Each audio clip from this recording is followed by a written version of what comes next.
Yeah.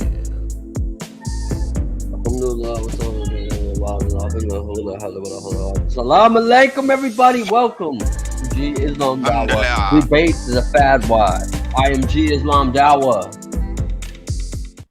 And I am the newly reformed the Ray Bay X. Tonight we're going to be talking about the Jizza and what it is and who needs to pay it. So how many folks know what the Jizza? Yeah. I mean, y'all know about getting jizz. Those who pay the zakat and those who pay the Jizza. So I hear a lot of vitriolic Christian apologists out here telling me, well, the Jizza is extortion. Why must the Christians? Why is it only the Christians and the Jews that pay the Jizza? I'm like, motherfucker, do you speak Arabic? No, of course not. Nobody's that bad. But no, you don't have to, right? You do. It's Arabic is a beautiful language, and you should learn it and appreciate every aspect it has to offer. It's all languages are beautiful because they all come from all the SWT. But Right. Arabic is a good language, and if you don't understand Arabic, you're not going to be an expert on things written in Arabic, right? Jizya is an Arabic word that's often mistranslated as the extortion or the penalty, but no, all right? So we're going to start out with what jizya is, and then we'll go on to who is supposed to pay the jizya.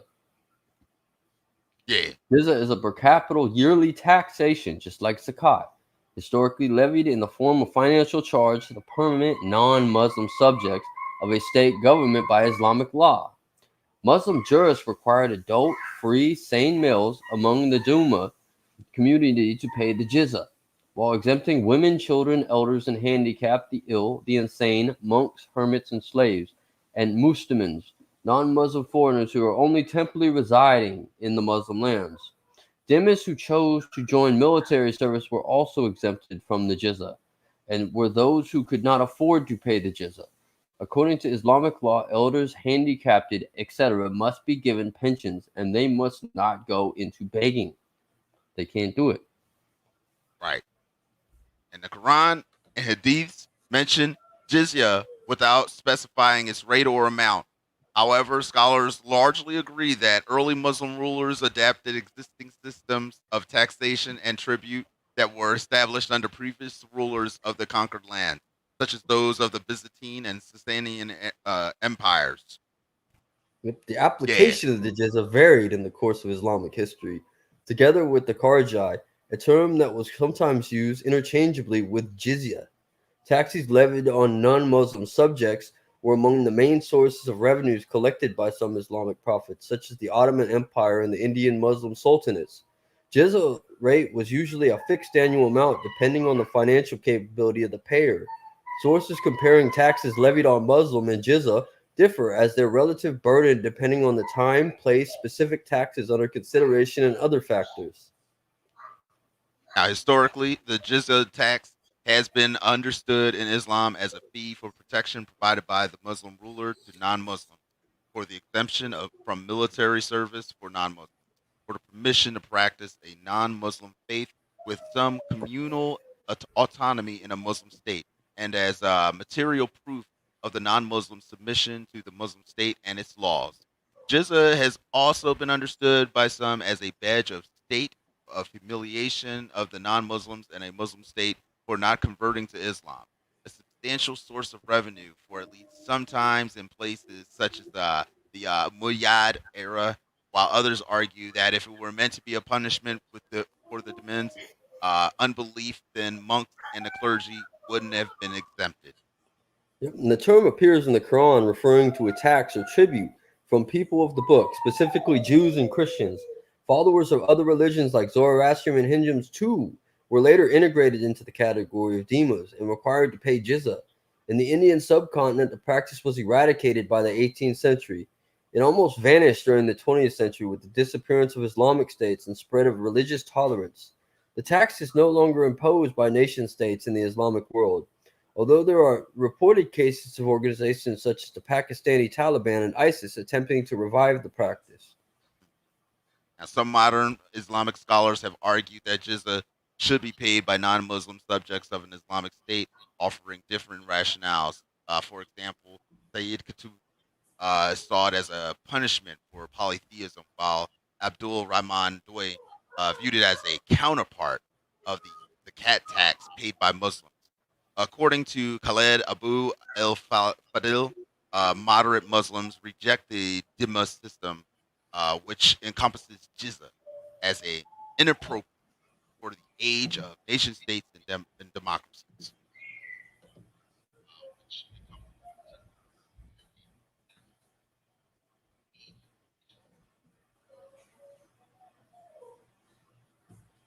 Did you hear me? Kind of. You dipped out a little bit. Oh, it's here. Let me do this. But Can you hear anyway, me that's now? what Can you hear is me the better? jizya. Who pays the jizya? It's non-Muslims because they don't have to pay the zakat. Right. It's equitable. The people that aren't eligible to pay they can't pay the zakat. The poor, the needy. It's the same thing with the jizya, but the jizya is the law for the non-believers because obviously they can't pay zakat. They don't agree with zakat. They need something else to tax them because in the ummah the zakat is incorporated in the taxation of civilization. It's not like we have an income tax, right? They have an income. It's like a double tax to make the the non-believers pay the zakat and the jizya. So they pay the jizya instead of the zakat. It's a religious tax. There's the non-religious tax and there's a religious tax. And instead of charging you both the non-religious and the religious tax in a religious government like an Islamic one, they just have you pay the jizya. Right. This is what the Oh, jizya. And there's a lot of people trying to nuance the jizya. And that's what humans do. Humans like to make things up. They like to spin. They like to apologize. And humans not. When you rely on what the words of the Quran and of Allah SWT and His Prophet Sallallahu Alaihi Wasallam, you have it right. Right? No words of men, but the words of Allah Subhanahu wa Taala and His Prophet Muhammad wa Alaihi Wasallam. amen. So What you let's said, Taylor. So G Islam, Dawah. Uh, this is it. We are on the cusp of a new journey here on Debate the Facts, ladies and gentlemen. debate the fatwas because we're not Oh, going to let this happen anymore. We have to exactly. bring the message of Allah Subhanahu wa Taala to YouTube. We have to do it on good terms. We have to do it Allah's way, not men's ways, not the ways of bitter, angry souls, but the ways of the right way, the way that we were born with, the fitra. And we need to do it every day. Let's be Muslims every day, not just one, not just two, not just on Facebook or TikTok, but every day. Let Yeah, us submit to Allah SWT. we can't be weekend vegans like some people I know. 24/7. That's how long Islam lasts. 365 days a year. 360, 24/7, 48, 50, 4850. What's 48, that? 14. Oh, wait. That's that's 48 hours. You said 4815? 14 48, 4 14. uh uh no wait. Let's just say 24/7 like a normal person. Well, I guess. I guess. I'm new to this Islam shit. I'm learning as I go. Let's look at the Sunnah. The Sunnah. All right. Our one viewer, welcome to Debate the Fact. Oh, we have a comment already. Allah Akbar. Welcome. Allahu Peace Akbar. be upon you, brother Cyrus. Allah Akbar. Allah is great. But let's look at some of these right. We'll look in the Sunnah and talk about the Jizza. Let's see. I'll share my screen here, and we'll take turns. Where is the Jizza? You mean I gotta actually read?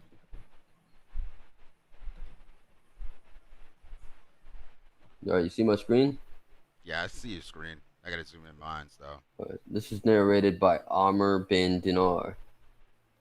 I was sitting with Jabir bin Zaid and Amr bin As, and Jalya was narrating to them in 70 AH, the year when Musa bin Az-Zubair was the leader of the pilgrims of Basra. We were sitting at the steps of Zamzam well, and Bajala said, I was the clerk of Juz bin Muawiyah, Anal's paternal uncle. A letter came from Umar bin al-Khattab 1 year before his death. It was read, cancel every marriage contracted among the Magians between relatives of close kinship. Marriages that regarded illegal in Islam. A relative of this sort is called du mahram. Umar did not take the jizya from the Magadan infidels till Abdul Rahman bin Auf testified that Allah's Messenger had taken the jizya from the Magians of Hajar. Hold on 1 second, my bad.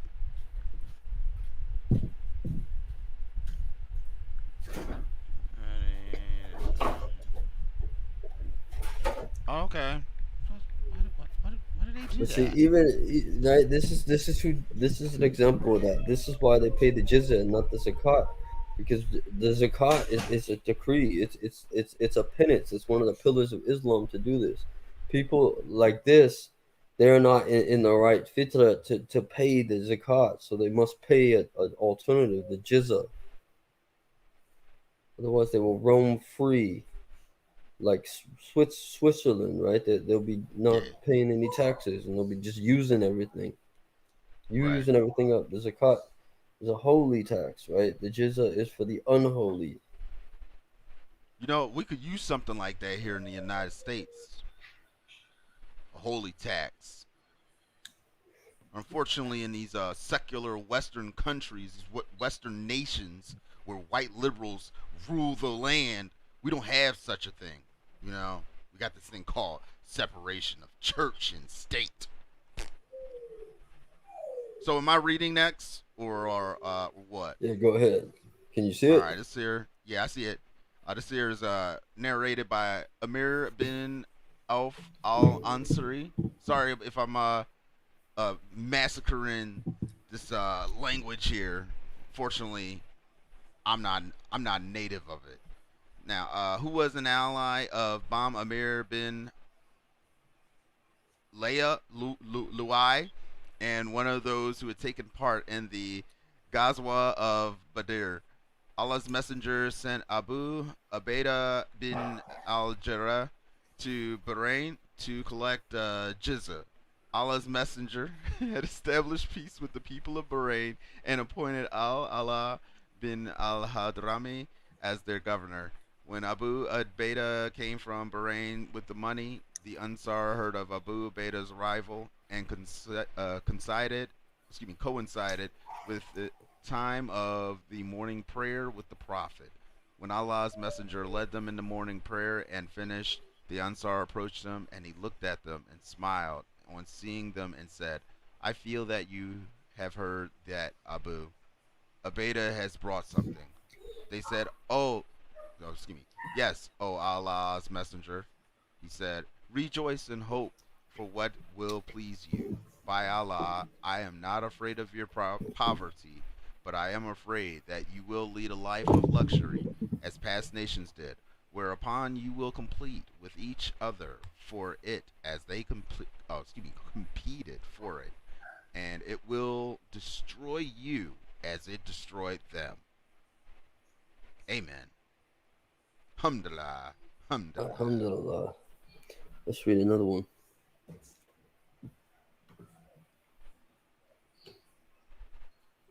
Ooh, this is a long one. Yeah, that's very long. This is deep. But I'll It's a go. tongue twister. This was narrated by Jubair bin Hayya. Umar sent the Muslims to the great countries to fight the pagans, and when Al-Humurzan embraced Islam, Umar said to him, I would like to consult you regarding these countries which I intend to invade.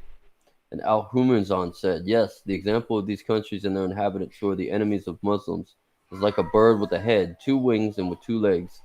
Its one of its wings got broken. It would get up over its two legs with one wing and the head, and if the other wing got broken, it would get up with its 2 legs and head. But if its head got destroyed, then the 2 legs and the 2 wings and the head would become useless. The head stands for Khosru, and one wing stands for Caesar, and the other wing stands for Ferris. So order the Muslims to go towards Khusru. So Umar sent us to Khusru, appointing Anuman bin Mukrin as our commander.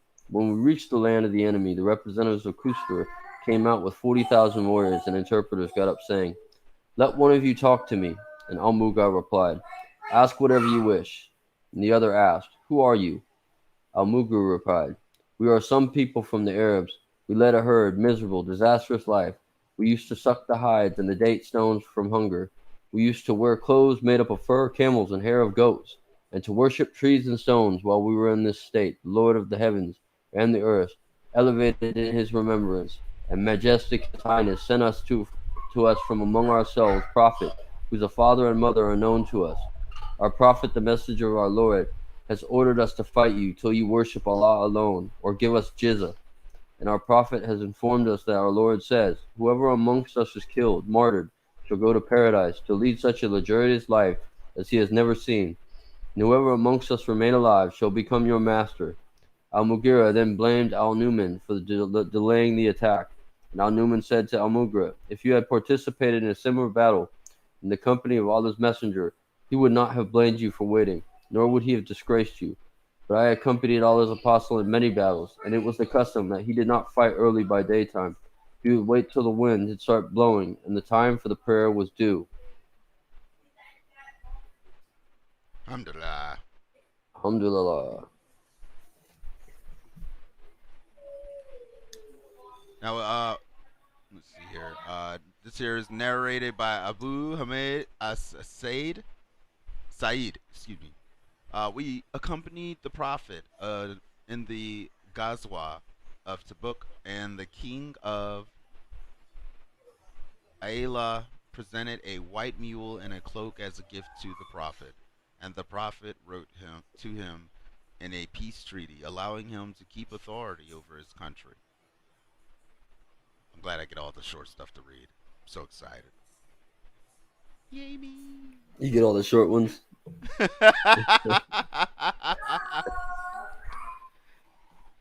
Well, being a new Muslim, and really, trying to learn how to read Arabic, just going to get fresh in this, fresh feet, fresh eyes, fresh tongue. Alhamdulillah. I think I'm doing all right. Doing good. Doing all right. Narrated by Juwayriya bin Kumada al-Tamimi.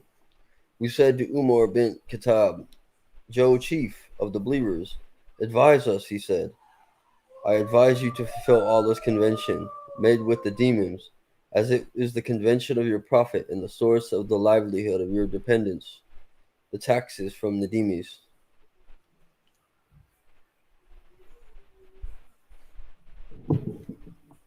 Is that is this what we're reading here?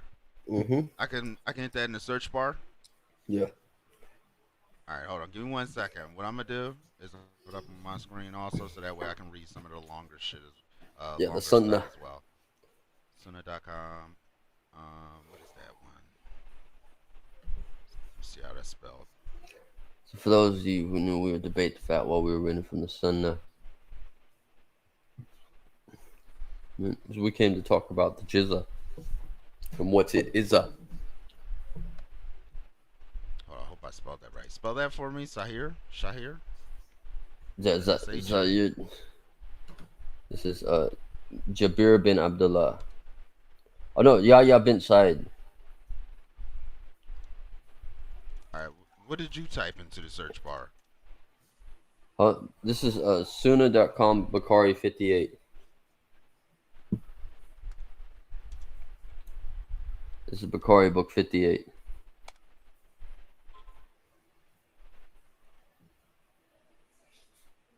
What? And then we'll extend. I'm gonna send the link out. I could put the link up in here. Hold on. Yeah, put the link up in there. We can get some brothers up in here. Yeah, Or let's sisters. do that. Brothers Let's invite some brothers. here. Have dialogue. Let's invite some brothers to the open dialogue.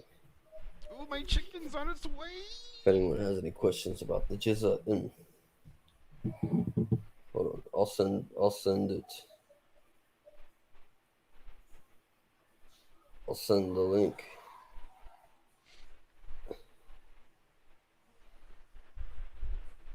Yeah, let's send the link out.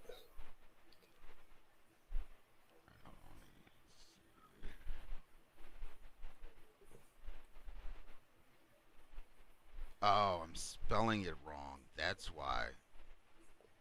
What you spelling? Sunnah? Sunnah. No. I'm at sunnah.com. I'm spelling the book wrong. Bukhari. Bukhari.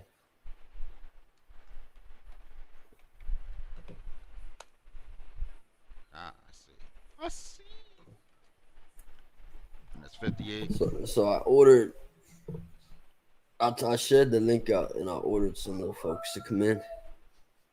Yeah, there you go. That's what you gotta do. You gotta order them in. Order Well, I them. didn't. Nothing. I ordered them in politely. I did it in a way that was not forceful or compulsory. Yeah, that works also. That works also. I just invited them.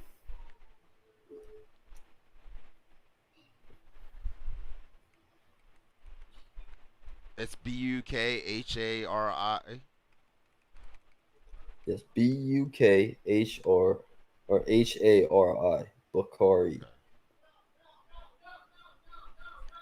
And which book are we looking at again?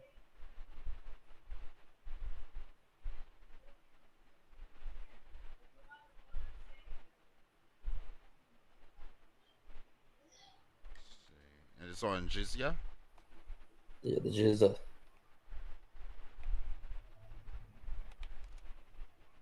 It's the Jizza.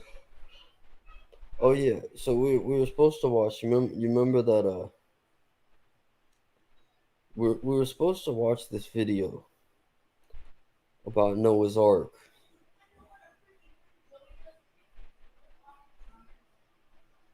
Is this a local or global? I think they're talking about a global flood, but it's supposed to be interesting because that's what they said. Okay. They said we're gonna right. We're gonna watch that video. Let me find it.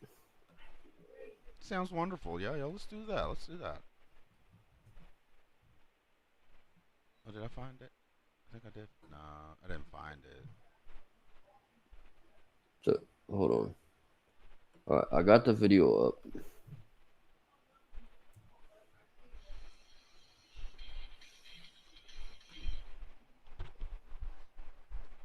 Hold on. Let me see if I can get.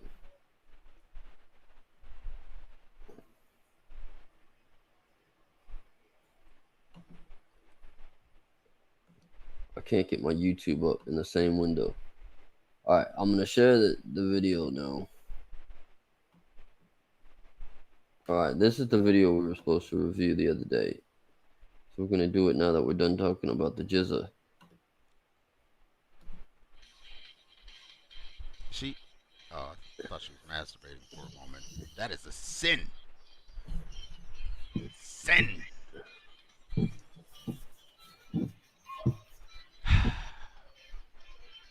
Is that the video Sam playing in the background? Skid marks.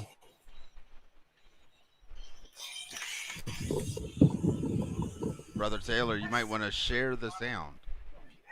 Wow, what am I looking at? You might want to share the volume. This is like trademark. No matter where you go, whether it is in Christianity, Catholicism, Islam, Islam, you can never ever properly share the audio. It's like a little square that you check, click, share the audio. Just because I've converted to Islam doesn't mean I want to start being a different Ray-Bay. No. Islam allows me to be the same Ray-Bay. I'm going to talk over the volume in this video because it's not been shared appropriately.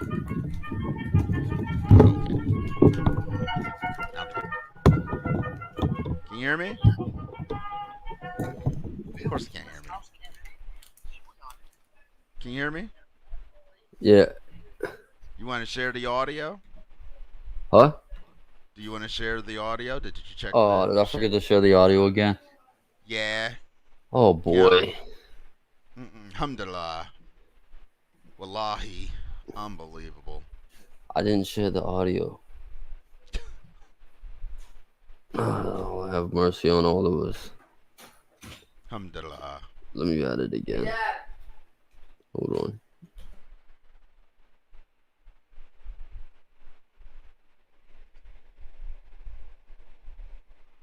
As a new Muslim, I'm planning on homeschooling my children.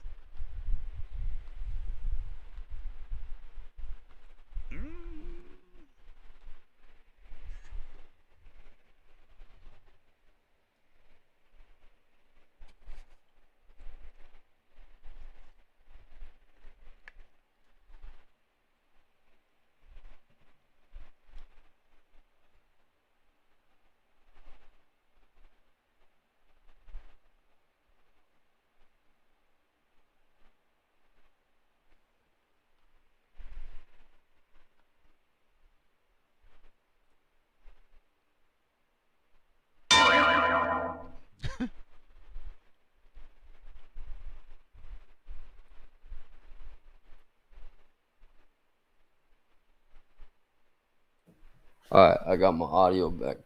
Y'all hear my Oh. kids squeaking in the background? Yeah. I heard Children. them squeaking in the background. They don't sound too bad. Now they don't. They were terrible before. But otherwise, they're alright. All right, let's see this. This is Faith Not Included. It is the show where we discuss those crazy claims and conspiracy theories. It is a part of the Atheist Network group. I'm your host, Skids the Clown. With me this week, the man who needs no introduction, yet I'm here introducing him right now, Director Wes. Yes, Wes, I introduced you just like you asked me to. Sorry about Wes, everybody. He thinks I'm going to say something stupid, which is probably true, but we can still have fun anyway, so let's start out with some headlines. Oh, wonderful headlines. They're going to talk about. All right, let's take a moment to process all of that information that was brought to us. Which was the punchline? What's the background? Who are these guys? Huh? They're This is the Faith Not Included, the atheists that make these streams. Oh my god. This is a show that. This is just a show that's a show. I'm trying to process what just happened. He came out and he did a joke. Was it like a little Jerry Seinfeld thing? I thought it just didn't work. The adults off of Snoopy cartoons, the Peanuts cartoons and whatnot. You know how they'd be like. The back. Except, not funny.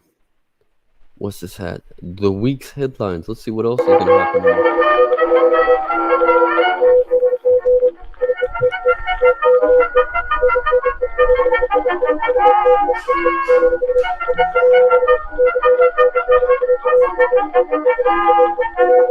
Failed U.S. House candidate and QAnon conspiracy theorist Deanne Lorraine made an appearance on the Stu Peters show recently, where she spoke out against the idea of having separate seating sections for vaccinated and non-vaccinated spectators at sporting events and other large gatherings. That makes sense. And as you've probably already guessed, it did not take her long to compare the proposal to that of the Nazis and Jim Crow. Now, for those of you who do not know, Deanne Lorraine has been a COVID-19 denier and anti-vaxxer. Now, she said, quote, "They're going to start dividing up the sections of sporting events, churches, and other areas of public interest. It's going to say vaccinated people and non-vaccinated people. And we know, because there are so many mindless sheeple out there, I wonder who she's actually talking about in that one. That the You. vaccinated section is going to be a hell of a lot bigger than the non-vaccinated section. But that's how it's going to be. So sporting events, if you're going to a baseball game, a football game, etc., you have to expect to be put in a different section where you've been vaccinated or not. Unquote. At this point, host Stu Peters responded, I'm actually okay with it because I really don't want to be hanging out with those vaccinated people.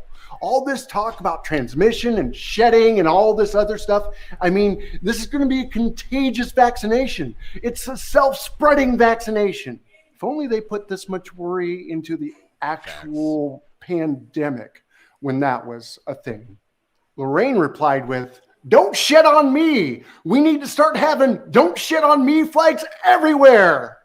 What is this fascination with flags amongst these right-wing conspiracy theorists? I just don't get why they have to have flags everywhere. She continued, I don't want to be hanging out with the vaxxed anyway. The vax, she's saying that like it's a pejorative. I mean, seriously. She continues, but just imagine a year ago, did we ever think that this was going to happen? If we did, we were going to be labeled conspiracy theorists with tinfoil hats. There's a reason for that. But imagine what the Jews experienced, right? Again, we go back to the Holocaust. See, I told you this is where we were going with this. Where they had to show papers. Yes, she said it twice. They had to wear a gold star. Isn't this eerily familiar to that? We have to show our papers. She's obsessing about showing papers.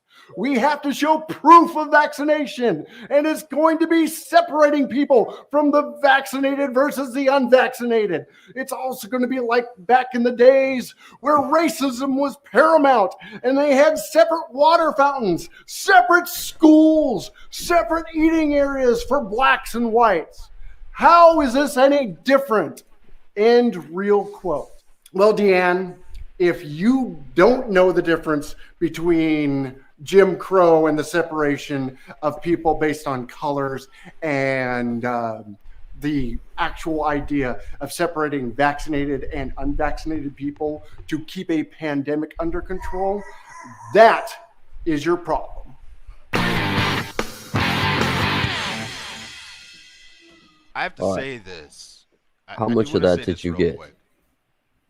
What I got was a whole bunch of nonsense about Deanne not wanting to separate vaccinated and non-vaccinated people. I'm gonna be honest. I understand where she's coming from, but from my perspective, yes, I don't want to be near the vaccinated. Keep them fucked far away from me as much as possible. I believe in herd immunity. Allah made us perfect and pure, and He created our bodies to combat many viruses and diseases and whatnot. And I mean, like, human beings are amazing. We didn't get this far by allowing viruses to take us out. The Black Alhamdulillah. Plague could have took us out. Alhamdulillah. You know, I'll be right back. I'm gonna grab my food. Yeah, I'm watching something and I don't know what it is. It sounds like somebody that's desperate to fit in. This is why we have the Jizza tax for people like this that they have all this freedom and this is what they do with it. They go and make YouTube videos that don't need to be made. This information is information that anyone could give in a very good format. And I'm not trying to be disrespectful at all, brother. I'm just trying to be enlightening. That if you want to share information with people, you need to do it with information that they need. This is not information they need. This is a tirade. You're making fun. You're targeting an individual with very vitriolic language, and it's not degrading. They will not enlighten. It will just push further the finger trap between you and this person that you do not like. This Lorraine, I believe her name was Lorraine. But this Lorraine, this beautiful sister, the creation of God, you would talk this way about her, right? Do you think she would talk the similar way about you? And do you think that conversation would go anywhere? That's all you could hope. The purpose of this communication is non-communication. It is fanfare. It is eyesight. You are doing this to appease others that think exactly like you. And the same thing with the beautiful sister Lorraine, who may as well do the same thing as you. And the dialogue, the bridge, the understanding is lost in oblivion because you all want to stay on that linear path of vitriolic nonsense and contradiction and contention. And Allah SWT has a better plan for us. He guides those he will guide.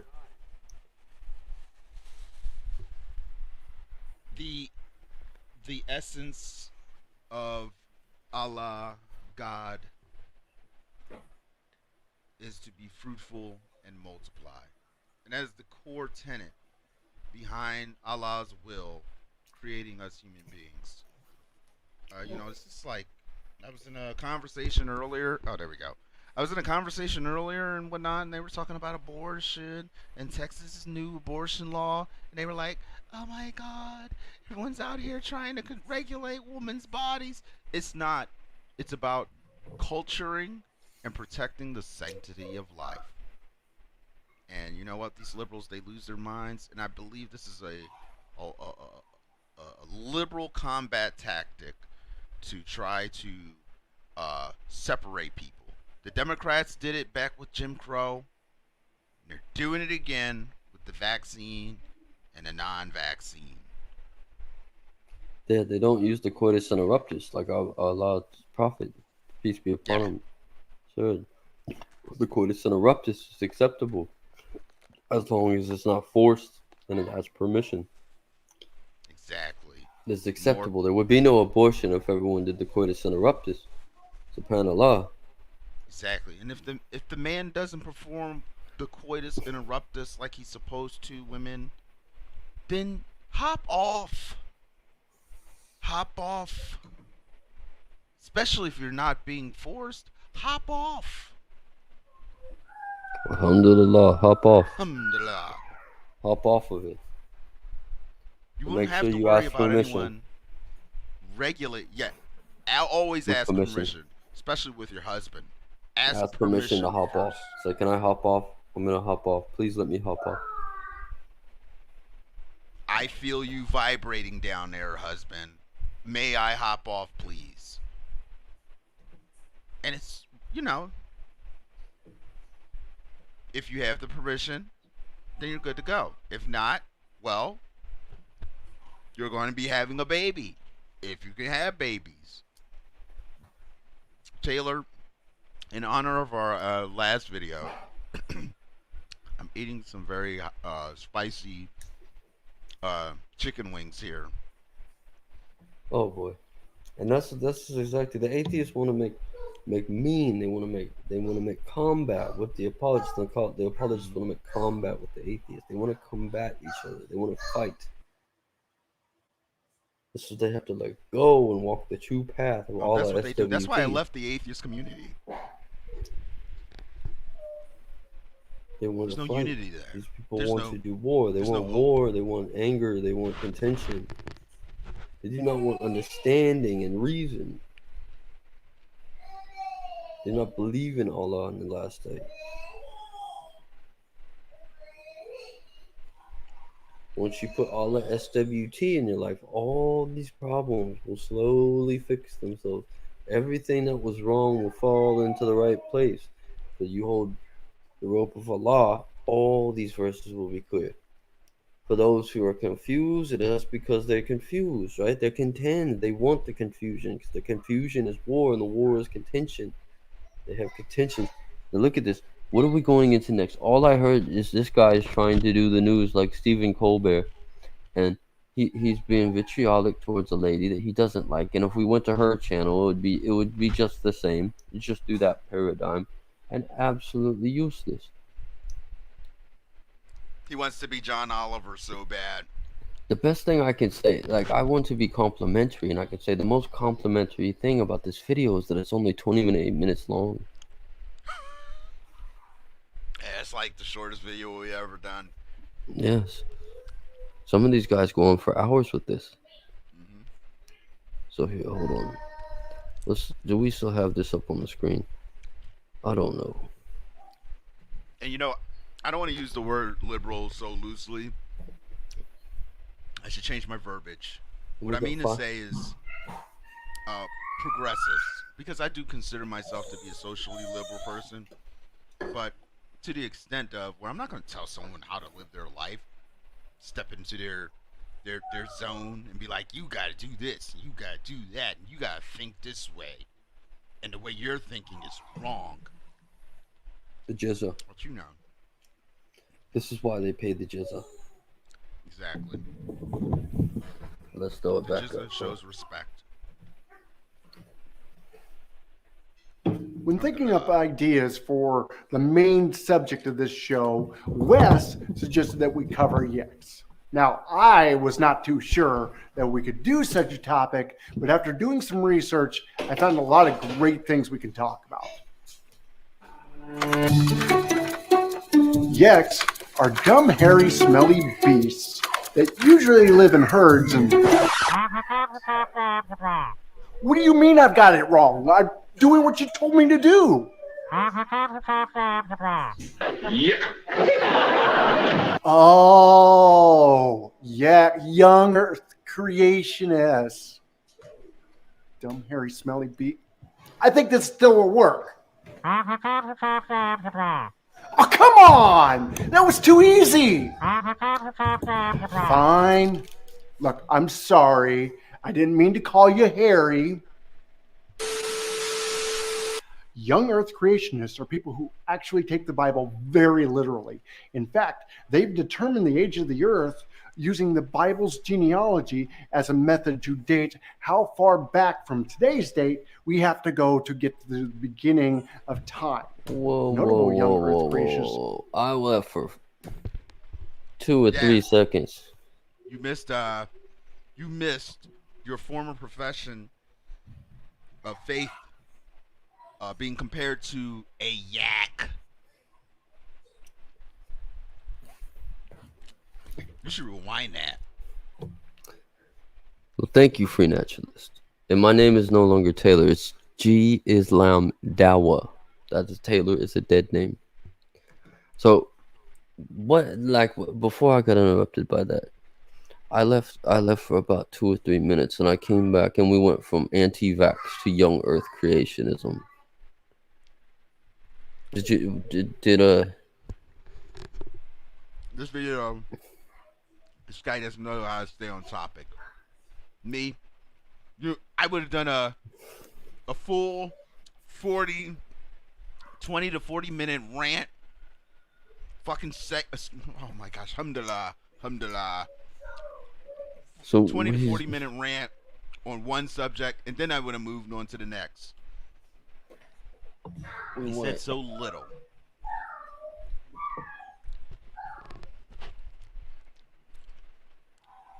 We went. I don't even know. But hold on, let's throw this. Had it.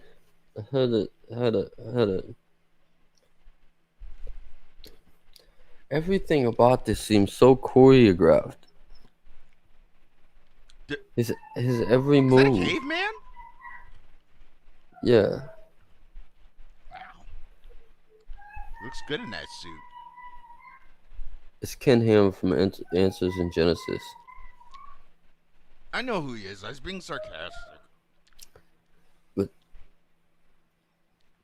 so he picks a fight with the anti-vax people, who obviously don't like him, and now he's going to pick a fight with the young Earth creationists, which obviously don't like him. How many fights is he going to fight in a night without these people in the room with him? Oh, he's going to pick all of them. I can see him picking all the fights. I bet you. This is unbelievable. His next talking point will be about abortion. Or I'm maybe not sure. racist voter laws.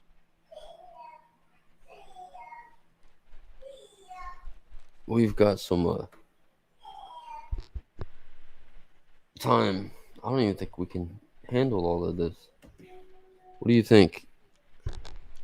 We have some According to time. young Earth creationists, the Earth is only about 6,000 to 7,000 years old. Now, this goes against what scientific research shows based on many different fields of study.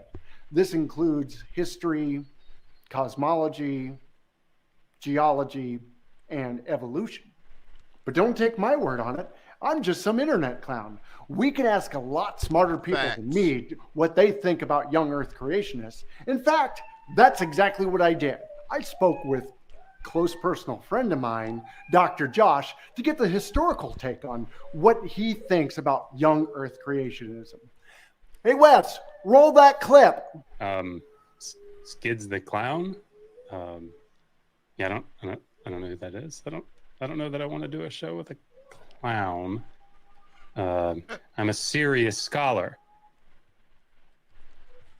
The other clip. No, not that clip. Looking back, if you go back 6,000 or 7,000 years, between 4 and 5,000 BCE. I mean, we know a lot about those periods. That's not historical information in the sense that we don't have writing, because writing doesn't come about until the end of the 4th millennium. Like in the 5th millennium, you have the Ubaid period, I think, and then of course in the 4th millennium you have the Uruk period, and these are like from an archaeological perspective. Before that, you had the Hasuna and Samara periods, and before that, the pre-pottery Neolithic A and B. It's just, there's a lot of information that archaeology gives us. In the past 12,000 years. It's just what we're talking about here. So, the idea that there was nothing before, let's be very generous, if there's nothing before 5,000 BCE, that's just sort of silly. Now, of course, I'm sure the pushback would be, well, how do you date that? And how do you know that? And nobody can give somebody that asks that question, a 2-year intro to archaeology course, in a show like this. So that's what do they say, that the fool can ask more questions than the wisest man can ever answer. Very interesting. I have like 100 questions to ask, but those can wait for later. Why don't you continue? One of the things that I think is highly misunderstood by a lot of young Earth creationists, probably all of them, is the genre of the Hebrew Bible, right? And not the Hebrew Bible as a whole, but the genre, the different genres that appear in it, and particularly that in the primeval history. So Genesis 1 through 11. What's going on there? Is this, is this an attempt at writing history? Is this, when you read through Genesis 1, is this supposed to be the writer or writers setting down the facts of history as he knew them? Is it an attempt to be scientific in that sense? What is the primeval history doing? And I think, is this segment going to end eventually? And you look at the other I think this is pieces of literature that we have that vastly predate the biblical text, it becomes very clear that there's something else going on in the early chapters of Genesis. A friend of mine used to teach. Now he's on to the meat. Used to teach Genesis, I think it was. It was the class up at Genesis? Moody Bible Institute. And he was an evangelical Christian, went to Hopkins with me. And he wanted them to understand the genre of Genesis 1 and the genre of Genesis 6 through 9, the flood story and things like it. So what he did is he would have them read the ancient Near Eastern mythological texts that corresponded to them first. So if you're going to read through the flood account, let's read through Achahasis, right? Let's read through Tablet 11 of Gilgamesh, and let's read through the Sumerian flood story. And then once you kind of have a handle on what's going on there, now let's turn to Genesis 6 through 9. And it's like the light goes off. Right? Oh, this is doing something, right? This text is not supposed to be scientific or purely historical in that sense. It's doing something. And when you look at Genesis 1 through 11, it's very clear that the writer who's editing this stuff all together is doing so in such a way to show the evil nature of man juxtaposed to the just nature and righteous character of God. So if you think about the creation story, God is doing all these things and he creates them in Genesis 1. Good. They're all good. Very good. By the time you get to Genesis 11, you've had, the first sin of humanity in chapter 3. You've had the first murder in chapter 4. You've had this decline in Genesis 6, 1 to 4, with the fallen angels and, having sex with human women and all these terrible things. Every thought of every human's heart all the time was only wicked continually. And God is perfectly justified then in wiping them all out and starting over again. And that's what he does. He does it with Noah. And of course, immediately after the flood, Noah and his line fall into sin, right? And that deteriorates down into, chapter 11 with the Tower of Babel, where all the people, instead of spreading out and being, the image bearers that are supposed to go out and to repopulate the earth and to take dominion over it, like you see in Genesis 1 and then Genesis 9. No, they've all come together. And they've come together to build this tower up to heaven. In other words, they're doing the exact opposite of what God wanted them to do. And so God has to confound their languages and spread them out. They fail. Dr. Josh? They fail. All of humanity fails.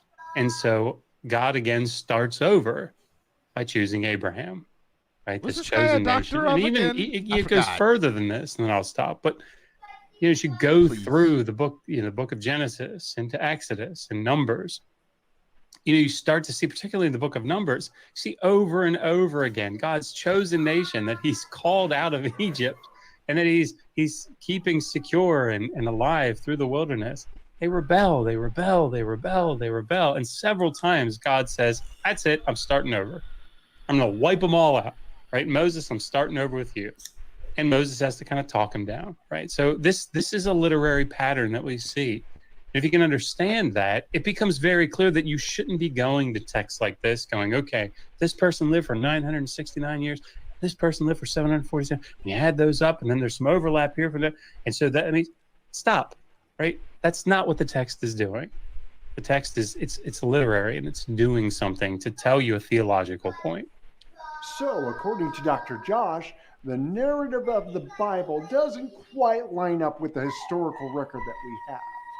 That's not a good sign. Is that what he said? No, that Mr. Clown. What about cosmology? Right. Is there something that cosmology can help reveal that would help validate young Earth creationism? Well, I asked Dr. David. That was the longest segment on any show ever. And he was super excited to have a like we were watching it for an conversation hour with me. So here's what he had to say. Roll it, Wes. What is the point of this? I'd like to good question. Talk about science, but I'd like to talk about science with people who have an interest in science and have some sense of the way things are at a basic level. I'm not an elementary school teacher. I'm not sure what he meant by that, but Wes, roll the other clip. Various observations, various different kinds of observations, all point to the Earth being 4.5 billion years old, and the universe being quite a bit older than that. We can tell how far things are, and therefore how long it took light to reach us. Right. So, for example, you have a light bulb. We can do a simple experiment in the laboratory and measure the speed of light. And if you know the luminosity of your source of light, you can figure out how far, and you know how far that object is. You can evaluate the time it takes for light to reach you. And the distances that we get are incompatible with the time scales of thousands of years.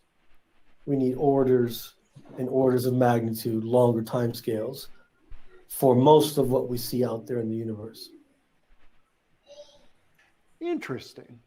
Oh, well, at least he didn't talk as long as the other guy. The stars in the Bible. well, where does light come from has to do with other physics. And so all of that physics has to make sense.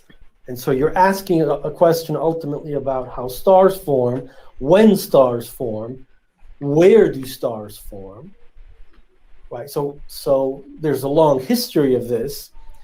And for all of this to make sense, right, for us to be able to make sense of the elements that we see out there in the universe, that has something to do with stars. And the formation of stars. And so for you to postulate that light was on its way without asking what produced light leaves all sorts of things unanswered. And physics has answered those questions. These are not unknowns. God is separate. God cannot be included in the scientific idea because that kind of idea isn't amenable to predictions. When you say God does this or God does that, unless God always does that, right? In which case you can say then that's a rule, and we have discovered laws of the universe, in a sense, rules, if you will, the rules of physics. And some people say, well, that there's a. It's almost as if the producer recognizes the inadequacy of the host to where he makes the segments long enough to eat up most of the show. So we don't have to look at the guy going like this and talking about things we don't. It's like, what are you going? Where is the point? Is there ever going to be a point? We're looking and we're pondering, where is the point in all of this? So now we're talking about how the Bible doesn't line up with cosmology. It's always the go-to. And there's 10 more minutes of this, and it's probably going to be mostly this guy. Because the clown gave up. Like hope. Got stage fright. Mm-hmm. He sort of like I shouldn't have said anything. I said that the doctor's segment was the longest I'd ever seen on a show, and this one's probably gonna raise the bar to new heights. I feel like I've watched an entire debate with atheists versus themselves. Yeah. Because that's what this is. You don't hear a perspective from the other side. Atheists love to live in echo chambers. This is what they enjoy. They like living in spaces, safe spaces, being in safe spaces where everyone agrees with each other. No one has differing ideas. No one wants to be challenged on their ideas. If they are, you are wrong, and all kinds of ad hominem and whatnot. It's typical of atheists. Yeah, it's just like a general atheism. This is atheism. I'd rather watch a video on young Earth creationism. To be honest, it's more exciting than the argument against it. It's a general. Welcome to atheism, everyone. This is what we do on the internet. Total cringe. I don't even think. Can we even watch all of this? It's like 10 minutes left. Let's hold on. I'd say skim through it, but it's 10 minutes. How do you skim through 10 minutes? He's gonna talk about cosmology. Look, he goes on for another minute and a half, and then it's the clown again, and then it's another segment. And then it's another segment. Look at here. Look, we got a segment. Look, it goes. Trent. With geology. I recently spoke with Dr. Kelly Laughlin. Oh no, another segment. He is the most exciting part of this video. We can tell by the amount of lead which they decay into that is still left in the zircon crystals how old that crystal is. It's actually one of the most accurate forms of radiometric dating. Oh, and then internet famous atheist Aaron Ra, who was really thrilled to be on the show. Roll it, Wes. What show is this? Okay, that's it. I'm out. Pretty much. The problem is the definition of kind. Now, creationists have no idea what the hell they're talking about ever. But when what they mean by kind is that God created something, and initially it was every Look at species. this God is on created somebody every else's individual show. species. So Yeah. This is a clip from yellow-headed somebody Amazon else's parrot show, and look, it goes on and on, and then we're going. Then here's another cutaway. This has been Faith Not Included. If you enjoyed what you saw today, and if you did, you must be a yak. I said yak, not yak. Come on. Anyway, if you liked what you saw today, make sure you hit that like button down there. And if you haven't subscribed to the channel, please do so now. You could also hit that notification button to be notified when new content comes available.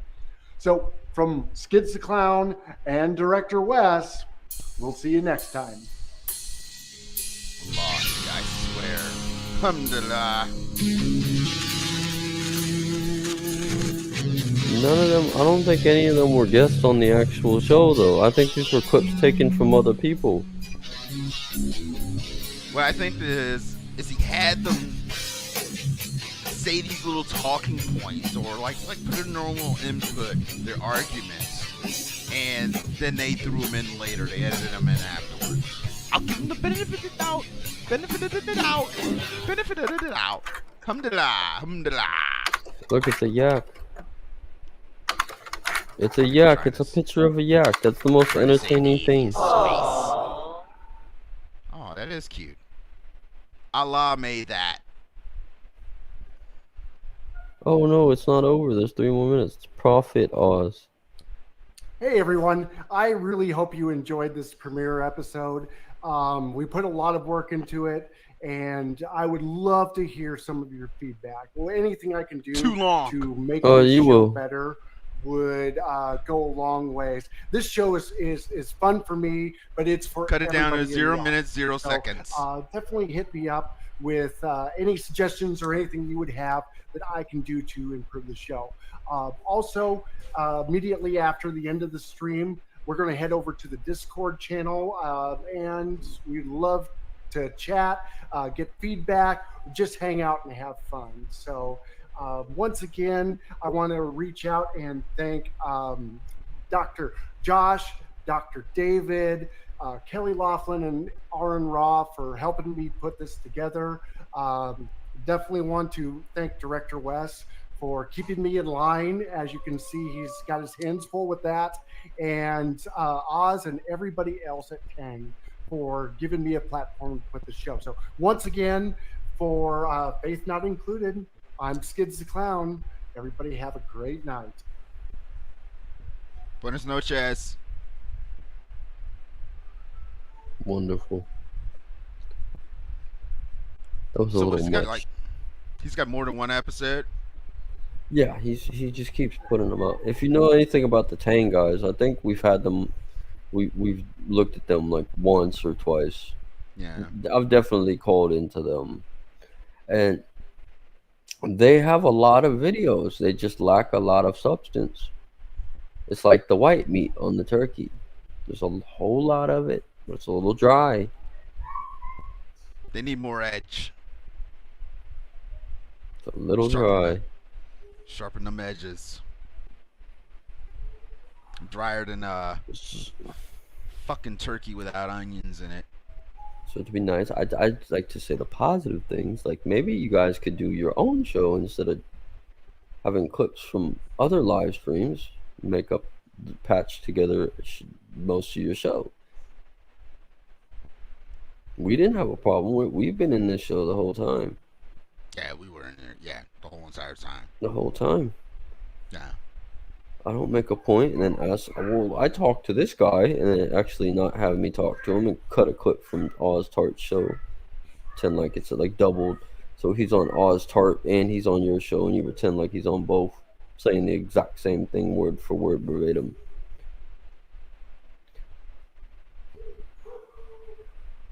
Yeah, right. I hate to be mean, but that show sucks, man. They need to figure something else to do. Yeah, they do need to retool it. They need to find. They need to find their calling. It's not atheism. Like if you're gonna have a topic like that where you're gonna be you're gonna be slam bamming subjects, and you want to have it presented as like a news article or some jazz like that, something like John Oliver does, like that. That's what I see. John Oliver, right away. I watch that shit all the time. Alhamdulillah. Alhamdulillah. And this is why they must pay the jizza, because they're not productive to society, so they're not worthy to pay the zakat. They must pay the jizza. They need to be original. Come with like an original idea. Let's cut this bitch. Come in with the real energy. Salam alaikum, everybody. And let's be Muslims every day. Amen. Alhamdulillah. Alhamdulillah.